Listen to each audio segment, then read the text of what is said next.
Deputy attorney general for Pakistan Rana Abdul Shakoor Khan advocate supreme court से मिलने छांगा मांगा में मौजूद उनके फार्म हाउस पहुंचे। दोस्तों के हमरा खुद बाहर आकर इस्तकबाल किया।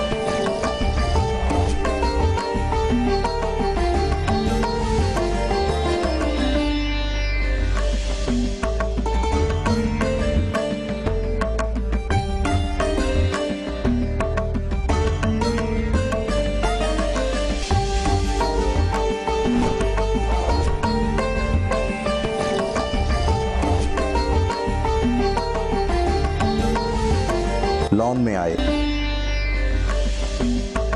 छांगा मांगा के घने जंगल में ये फार्म जंगल में मंगल का हकीकी मंजर पेश कर रहा है। ये मौजज़ा कितने अरसे में मुमकिन हुआ?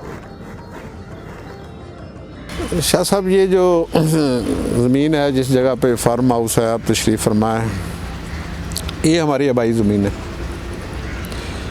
ये हमारे दादाजी जो है वो इंडिया से जब माइग्रेट होके आए तो ये ज़मीन हमें उस वक्त मिली थी। तो हमने तो सिर्फ़ इसे आबाद किया है। तो ये तकरीबन आप कह सकते हैं कि ये इसे को 20 साल के करीब हो गए हैं। 20 साल पहले हमें ये ख्याल आया था। तो हमें पहले हमारा घर यहाँ साथ ही एक आबाई गांव है हमारा, रहमानपुरा, वहाँ रहते थे सारे। तो वक्त के साथ साथ वो बुज़ुर्ग फौत हो गए। तो फिर हमने सोचा कि बरलबे सड़क हमारी ये ज़मीन का एक टुकड़ा यहाँ पर था, तो हमने सोचा कि यहाँ पर फार्म हाउस बनाया जाए। तो इसमें हमारे वालिदैन की रज़ामंदी शामिल थी। उस वक्त हमारे वालिदैन हयात थे, तो उनके हुक्म के मुताबिक ये हमने बनाया था। और रफ्ता रफ्ता वक्त के साथ साथ फिर हम इसे बेहतर करते गए। तो आज ये आपके सामने। अपना ज़्यादा वक्त यहाँ गुजारते हैं या लाहौर गुजारते हैं? ज़्यादा वक्त तो प्रोफेशन के हवाले से लाहौर गुजरता है। ज़ाहिर है वह हाई कोर्ट वहाँ हैं और दीगर अदालतें उधर हैं। लेकिन जब भी मौका मिलता है तो मेरी ये ख्वाहिश होती है कि मैं अपना ज़्यादा से ज़्यादा वक्त यहाँ गुजारूँ। यहाँ की आबो हवा, यहाँ का माहौल, यहाँ के फिर अपनों से मुलाकातें, तो ये मुझे चीज़ें जो है ना जी, ये आप कह लें कि मैं चार्ज होने के लिए यहाँ आता हूँ। चुनिया में पैदा हुए, गवर्नमेंट कॉलेज लाहौर से पढ़े, उसके बाद लॉ की डिग्री पंजाब यूनिवर्सिटी से हासिल की। इन मतलूब तजर्बात से क्या कुछ सीखा? देखिए शाह साहब, जैसा कि आपने कहा पैदाइश चूनिया हुई। चूनिया एक कस्बा था। आबाई हमारा टाउन वैसे तो छांगा मांगा है, ये अब टाउन बना है, पहले तो देहात ही था। तो चूनिया इसलिए थे कि वहाँ उस वक्त की स्कूलिंग बेहतर थी। तो हमारे जो वालिदैन थे वो पहले ही वहाँ सेटल थे। मेरे वालिद साहब जो थे वो प्री पार्टीशन ही डीसी ऑफिस में मुलाज़म थे। तो उसी हैसियत से, बल्कि वो जब पाकिस्तान बना तो वो डीसी ऑफिस अम्बाला से वो फिर वो ट्रांसफ़र होकर डीसी ऑफिस लाहौर आए। तो उसके बाद वो चूनिया उनकी मुलाजमत रही। उन्होंने मुख्तलिफ़ हैसियतों से यहाँ पर इंतज़ामिया में काम किया। तो उस हवाले से चूनिया में ही उन्होंने रिहाइश रखी हुई थी। तो वहीं मेरी पैदाइश हुई, वहीं स्कूलिंग हुई। तो ये जैसे आपने कहा कि तजर्बा कैसा रहा, तो ये एक छोटी जगह थी। छांगा मांगा एक देहात था, चूनिया एक छोटा कस्बा था। वहाँ से निकल के जिस वक्त गवर्नमेंट कॉलेज में गए और बाद पंजाब यूनिवर्सिटी में गए, तो वो एक बिल्कुल मुख्तलिफ़ किस्म का वहाँ माहौल भी था और मुख्तलिफ़ किस्म के वो तो बड़े बड़े इदारे थे। तो लेकिन ये ओवरऑल अच्छा रहा, अगरचे इसमें पहले थोड़ी बहुत एडजस्टमेंट के प्रॉब्लम आए, लेकिन ओवरऑल इसलिए अच्छा रहा कि हमें बैक वक्त शहरी ज़िंदगी के रमूज़ देखने का भी मौका मिला। और देहाती ज़िंदगी के तो हम ज़ाहिर है कि वहाँ से तो हम तल्लक रखते थे, इसलिए ओवरऑल ये एक्सपीरियंस अच्छा रहा।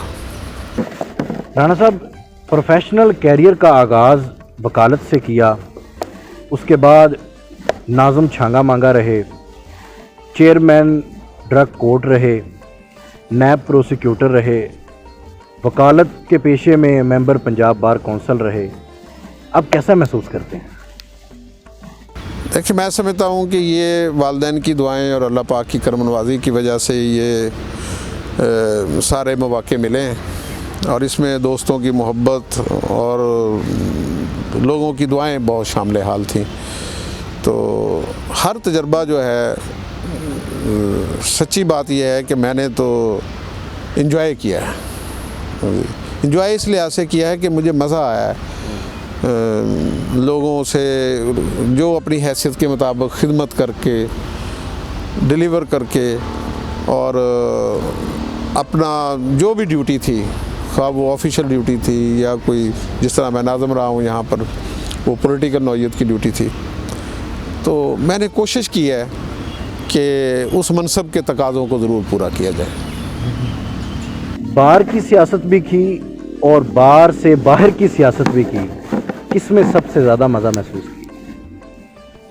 देखिए, पहले तो आज से जो 20-25-30 साल पहले हम कह सकते थे कि बाहर की पॉलिटिक्स जो है वो बिल्कुल जनरल पॉलिटिक्स से अलहदा थी। वो ज़ाहिर एक प्रोफेशनल्स की सियासत थी। ख़ास तौर पर जब मैंने इलेक्शन लड़ा मेंबर पंजाब बार कौंसिल का, तो उसमें प्रोफेशनलिज्म ज़्यादा था। लेकिन अब बाहर की सियासत में और जनरल सियासत के बहुत हद तक चीज़ें जो है ना, ये मिक्सअप हो गई हैं। अब हमारी बाहर की सियासत में प्रोफेशनलिज्म की जो अहमियत है वो थोड़ी सी कम हो गई है, पहले जितनी नहीं रही उतनी।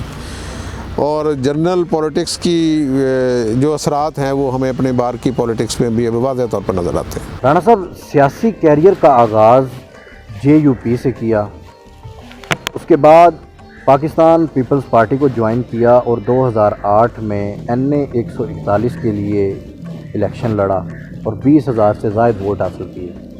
अब पाकिस्तान तहरीक इंसाफ में हैं। किस पार्टी से सबसे ज़्यादा मोहब्बत मिली? वकालत से पहले मजहबी सियासत में रहे, लेकिन जब वकालत शुरू की तो वो मजहबी सियासत को खैर बात कह दिया। तो उसके बाद फिर नाज़िम तो मैंने आज़ाद इलेक्शन की हैसियत से इलेक्शन लड़ा था। तो 2005 में मैंने 2004 के एंड में पीपल्स पार्टी को ज्वाइन किया मेंबर पंजाब बार कौंसिल बनने के बाद। तो उस वक्त बुनियादी तौर पर तो इस इलाके में, जैसे कि आप बेहतर जानते हैं जहाँ बैठे हैं, कि यहाँ 2 ख़ानदानों की इजारादारी रही है। तो उस इजारादारी को तोड़ने के लिए एक नया यानी कि आप कह लें भी प्लेटफार्म पर लोगों को लाने के लिए वो पीपल्स पार्टी को ज्वाइन किया। तो उसमें कैजुअली मुझे मौका मिला था, जैसे कि आप जानते हैं, लेकिन बहरहाल अल्हम्दुलिल्लाह लोगों ने बड़ी मोहब्बत की और वो अपना रोल प्ले किया। तो और उसके बाद 2013 के बाद पीपल्स पार्टी का जो पंजाब में जिस तरह पॉलिटिकली डाउनफॉल हुआ वो आपके सामने है। तो उसके बाद 13 के बाद फिर मैंने पीपल्स पार्टी की सियासत को खैर बात कह दी। तो उसके बाद अपना 2013 के बाद से फिर हमने ये जो इमरान खान साहब का जो विज़न था, इनका जो नारा था, इसको जिस तरह के बहुत सारे लोगों ने फॉलो किया, तो हमने भी फिर इसे ही सपोर्ट किया। अगरचे मैंने कोई बाज़ाब्ता, मैं इनकी कोई तंजीम का रुकन नहीं हूँ, ना मैं इनका कोई ओहदेदार हूँ और ना मैंने कोई बाज़ाब्ता तौर पर इसे एक पॉलिटिकल पार्टी के तौर पर यहाँ जद्दोजहद की है इसके साथ।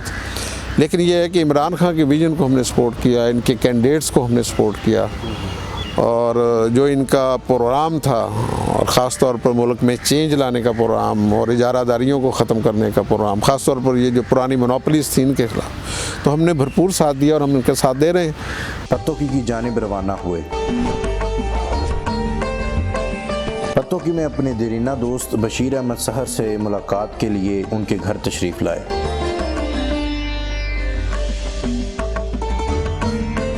उनकी तरफ से पुरतकल्लुफ़ नाश्ते का अहतमाम था।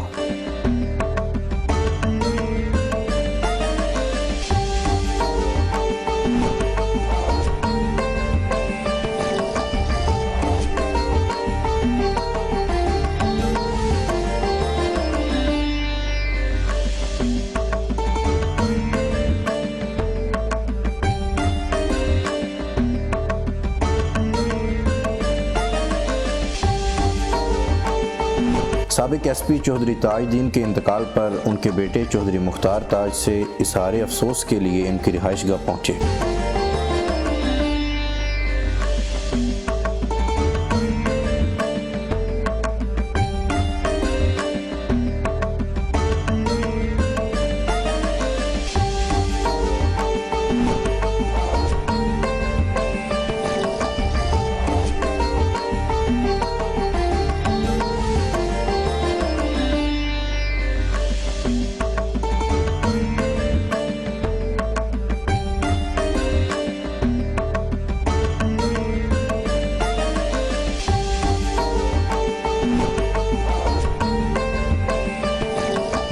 जनरल सेक्रेटरी पाकिस्तान तहरीक इंसाफ तहसील पत्तों की चौधरी अकील असलम राई के रेस्टोरेंट AFC लकासा कॉन्टिनेंटल पहुंचे, जहां गुलपाशी करके इस्तकबाल किया गया।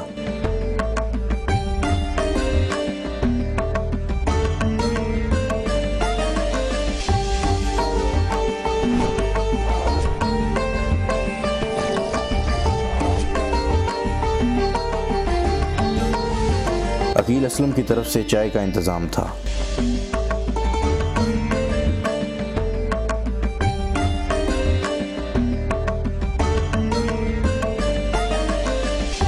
छांगा मांगा की जानिब रवाना हुए।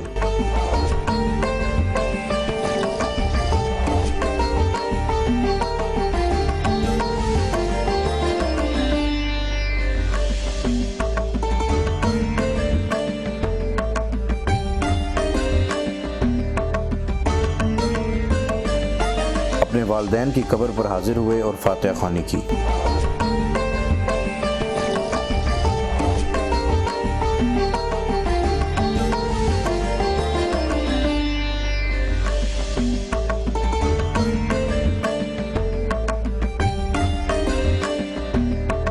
लंच के लिए अपने चचाजाद राना मुश्ताक के मैरिज गार्डन आए।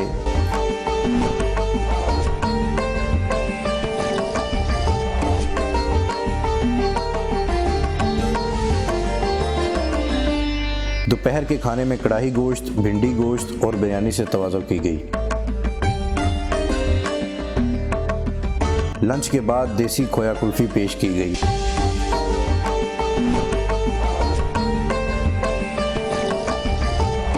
उनके दरीना दोस्त हाजी जहांगीर अली माजरा भी उनसे मिलने तशरीफ़ ले आए। खुद बाहर जाकर उनका इस्तकबाल किया।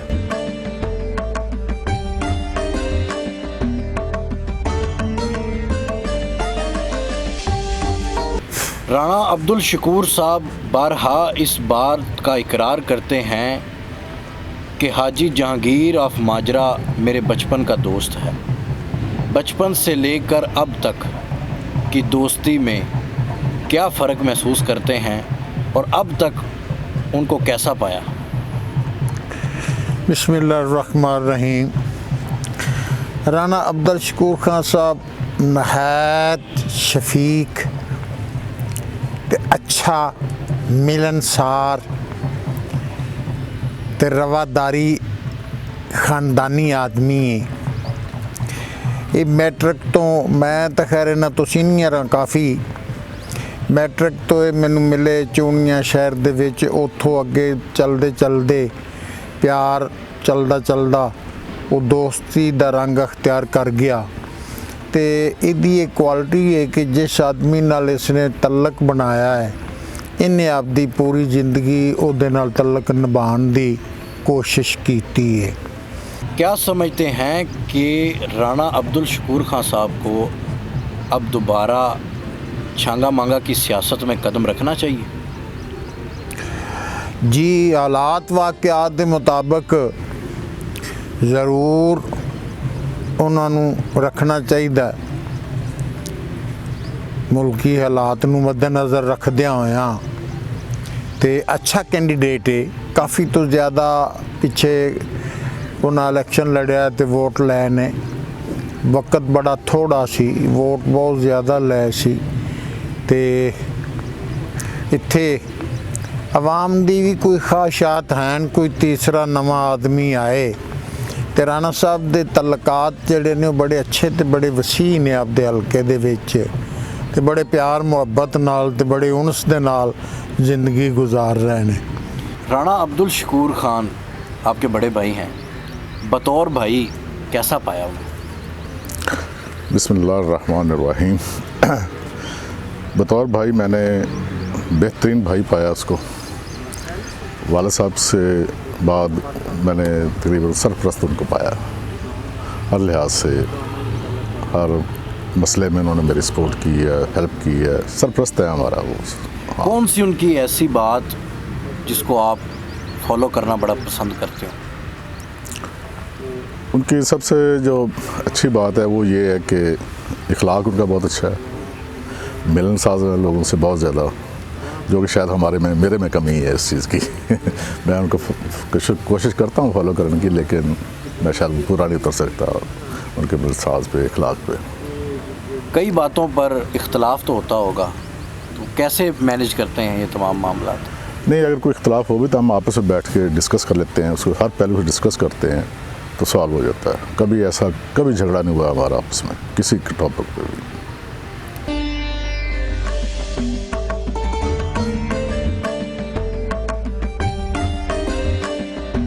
राणा साहब, फ़नून लतीफ़ा से कितनी दिलचस्पी रखते हैं?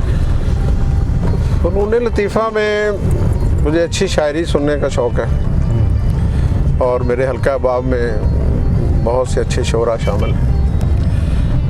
अच्छी खताबत सुनने का शौक़ है, अहले इल्म की जूतियाँ सीधी करने का शौक़ है और मौसीकी में ख़ास तौर पर सूफियाना कलाम, कवालियाँ, नातें और अच्छी गज़लें वो मैं बड़े शौक़ से सुनता हूँ। खुद भी शेर कहते हैं? नहीं, मैं खुद शेर नहीं कहता।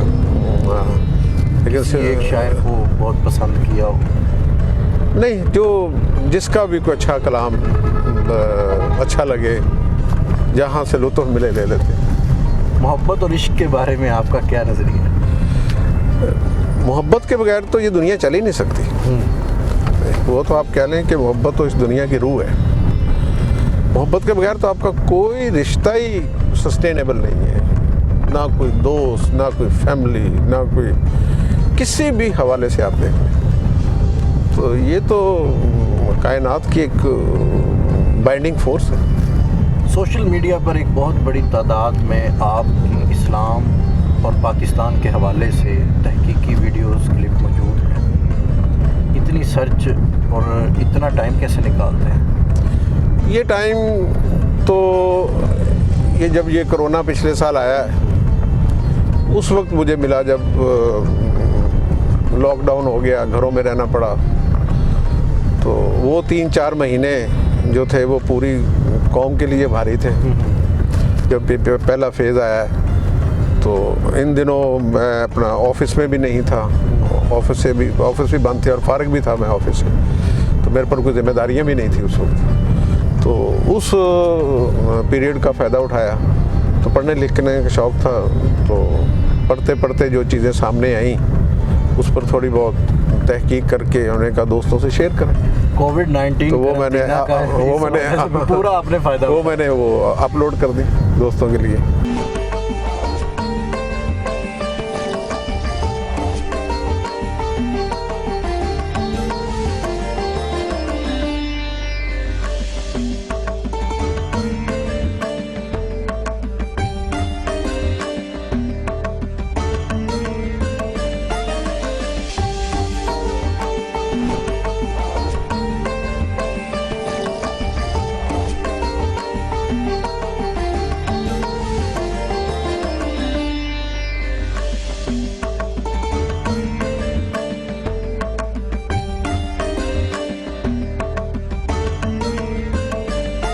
छांगा मांगा के बीचों बीच इस रेस्ट हाउस की तारीख बताएं।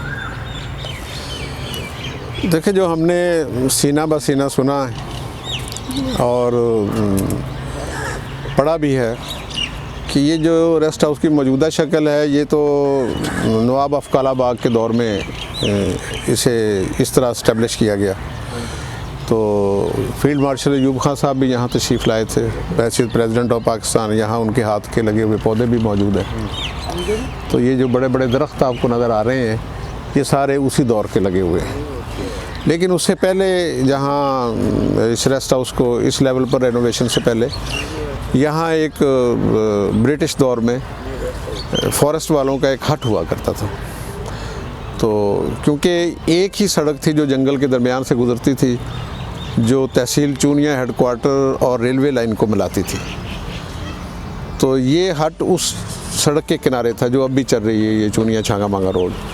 तो इसलिए इस जगह को इस्टेब्लिश किया गया। बाद में ये एक रिज़ॉर्ट के तौर पर भी यहाँ दोस्त आते हैं और फैमिलीज़ आती हैं, और बहुत खूबसूरत जगह है, और ये हर लिहाज से बड़ी मारूफ़ है मुल्क में। पाकिस्तान की सियासत में छांगा मांगा सियासत हर सतह पर इसका जिक्र किया जाता है। इस हवाले से क्या? जी, आपने बड़ा अच्छा पॉइंट आउट किया। यही वो जगह है जहाँ छांगा मांगा सियासत हुई थी। बुनियादी तौर पर ये 85 का दौर था जब गैर जमाती इलेक्शन हुए। तो उस वक़्त मियाँ नवाज शरीफ साहब ने इस सियासत की बुनियाद रखी थी, क्योंकि उस वक्त लोगों को आपस में इकट्ठा करने का शायद कोई बाइंडिंग स्ट्रेंथ तो मौजूद नहीं थी, ना वो एक पॉलिटिकल पार्टी से उनका ताल्लुक़ था, ना वो और किसी इशूज़ पर इकट्ठे थे। तो मियाँ साहब ने उन्हें मुख्तलिफ़ हवालों से इकट्ठा किया। तो यहाँ मुझे याद है वो दौर कि यहाँ बड़े लग्जोरियस किस्म के खेमे लगाए गए थे उनके लिए, यहाँ उनके कमरे कम थे, तो यहाँ वो MPA साहबान ठहराए गए थे। तो बड़ी उनकी खातर मदारत जो उस वक़्त हो सकती थी, बल्कि बाद रवायात में तो शायद नामनासिब किस्म की भी वो जो है ना जी, वो उनकी खातर मदारत यहाँ हुई। तो यहीं वो मामला तय हुए, जिन्हें आप सौदेबाजी कह लें या जो भी कह लें। तो यहीं से फिर वो ब्लॉक बना, यहीं से ग्रुप बना, और यहीं से मियाँ साहब फिर इकट्ठे होके जाके वो वज़ीर आला पंजाब बने। तो इसलिए छांगा मांगा सियासत जो है ना, वो उसका आगाज़ इसी रेस्ट हाउस से हुआ था। कुछ लोग यहाँ ठहरे हुए थे, कुछ यहाँ से करीब ही एक और जो मुकाम है, दूसरा रेस्ट हाउस है, कुछ वहाँ ठहरे हुए थे, लेकिन मेजॉरिटी यहाँ ठहरी हुई थी। इसका मतलब है कि आज हम एक बहुत तारीखी जगह पर मौजूद हैं, कह सकते हैं। लेकिन ये है कि अफसोस ये है कि वो छांगा मांगा इस लिहाज से कोई नेक नामी के तौर पर ये इस्तेमाल नहीं होता इशारा, लेकिन बहरहाल ये हकीकत है कि ये यहीं पर हुआ है। जितना मैं राना साहब को जानता हूँ, राना साहब एक नफीस आदमी है और बेहतरीन दोस्त है, और बहुत चूँकि ज़्यादा गुर्बत है, तो इनका कोई नहीं आपका बेटे का मुबारक साहब भी जानता हूँ, उनके साथ भी वास्ता रहा नहीं। किसी शोबे में, किसी रिश्ते में कम नहीं है, कोई कमी नज़र नहीं आती। अक्सर होता है कि दोस्त कभी कभार किसी दोस्त को थोड़ा तकलीफ़ पहुंच जाती है। जब से हम चल रहे हैं, मैंने नहीं देखा किसी मामूली सी बात पर भी कोई ऐसी चीज़ जो आपको दुखे। मोहब्बतें बांटने वाला शख्स है ये शकूर साहब। राना अब्दुल शकूर खान साहब मेरे बड़े भाई हैं, मामूजाद हैं। तो हमेशा ही हमें तो इन्होंने जो है ना वो अपने हमारे वालिदैन की तरह गाइड किया है, बल्कि हमें ही नहीं, जो भी छांगा मांगा से और जहाँ से भी दोस्त अहबाब इनसे रिलेटेड हैं, उन्होंने हमेशा ही इन्होंने उनको मुस्बत सोच दी है, और पाकिस्तान के लिए, अपने वतन के लिए, अपनी जगह के लिए हमेशा वफ़ादारी करने का सबक ही दिया है। तो अल्हम्दुलिल्लाह राना साहब के लिए हम क्या कह सकते हैं, जो मुझसे पहले भी जो हमारे अजीज़ साहब दोस्त कह चुके हैं, उनसे ज़्यादा तो मैं कुछ नहीं कह सकता। बहरहाल राना साहब को आप एक वफ़ादार इंसान, मुखलिस इंसान जब भी पाएंगे, इंशाल्लाह मुखलिस ही पाएंगे।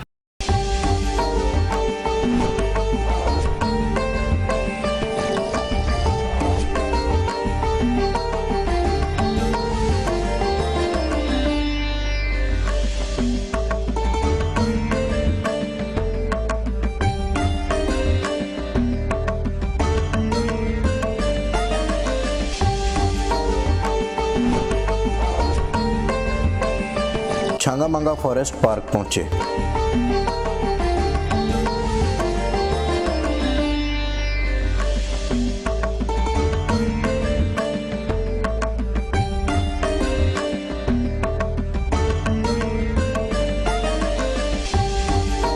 जंगल में महताबी झील भी मौजूद है। कश्ती में सवार होकर झील की सैर की।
पार्क में चाय से लुत्फ अंदोज हुए।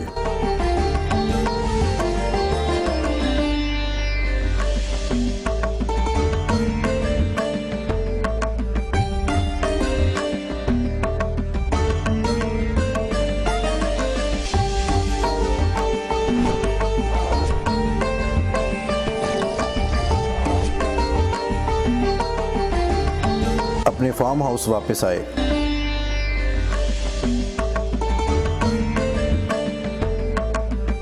शाम को दोस्तों के साथ गपशप लगाना उनका मामूल है।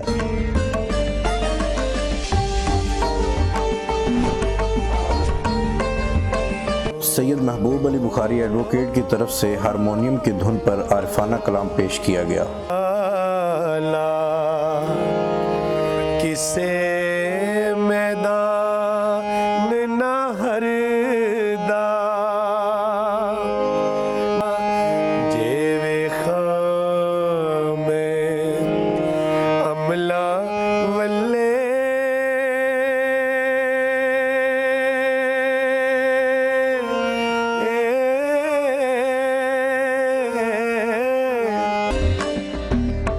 उबले हुए चावल, देसी घी और शक्कर से तवाज़ो की गई।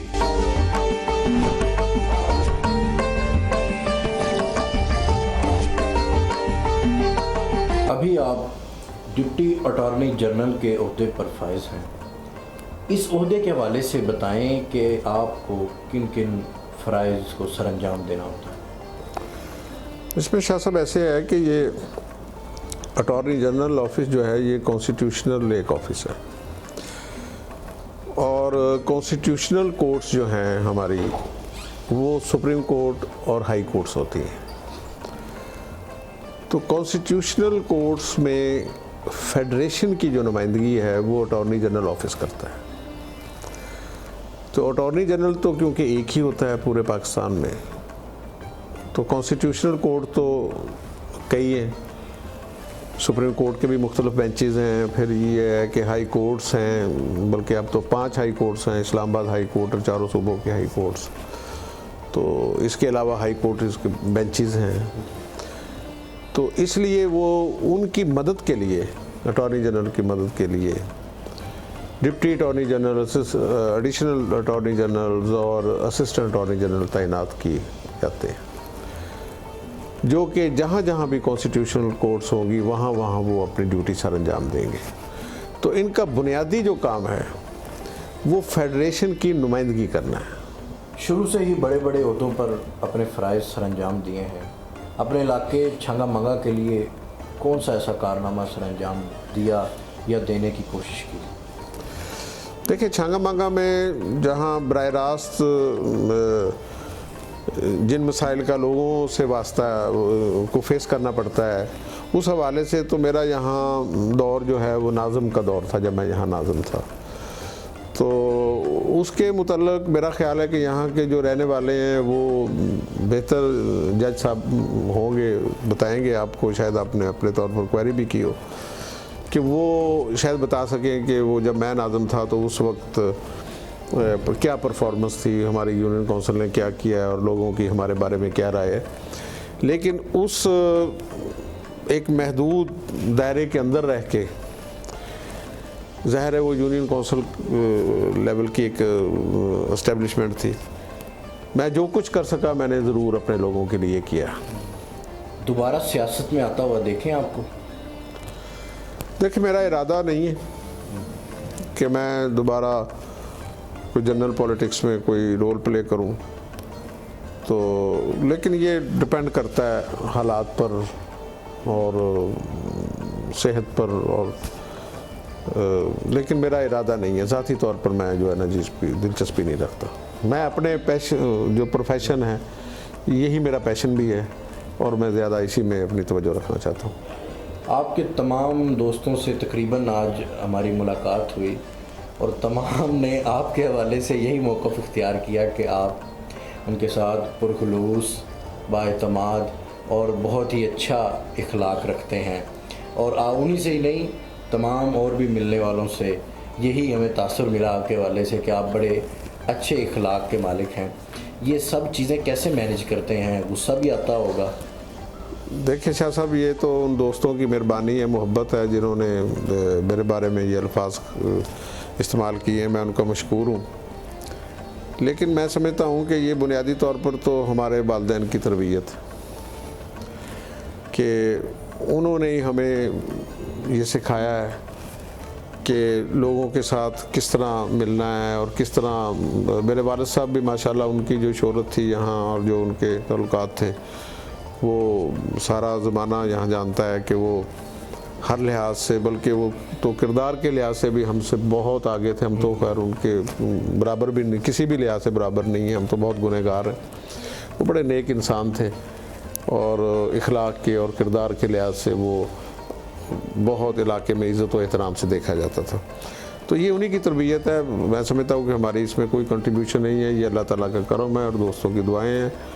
तो बस ये, इसमें मेरा कोई कमाल नहीं है, ये बस ये दोस्तों का बड़ापन है अगर वो मेरे बारे में ये राय रखते हैं। राणा अब्दुल शकूर खान साहब, आपके वक़्त का बहुत बहुत शुक्रिया। थैंक यू जी, बहुत शुक्रिया, आप तशरीफ़ लाए। मेरे लिए ये बहुत खुशी के लम्हात थे। थैंक यू जी। और आपकी सोबत को हमने इंजॉय भी किया। और आपका आना और ख़ास तौर पर यह है कि आपके चैनल ने ये जो दोस्तों के साथ मुलाकातों का सिलसिला शुरू किया है, अल्लाह करे आपका चैनल और तरक्की करे और आप और दोस्तों को भी जो है ना ये मौका फ़राहम करें। तो मैं बहुत मशकूर हूँ आपका, आप तशरीफ़ लाए, बहुत शुक्रिया।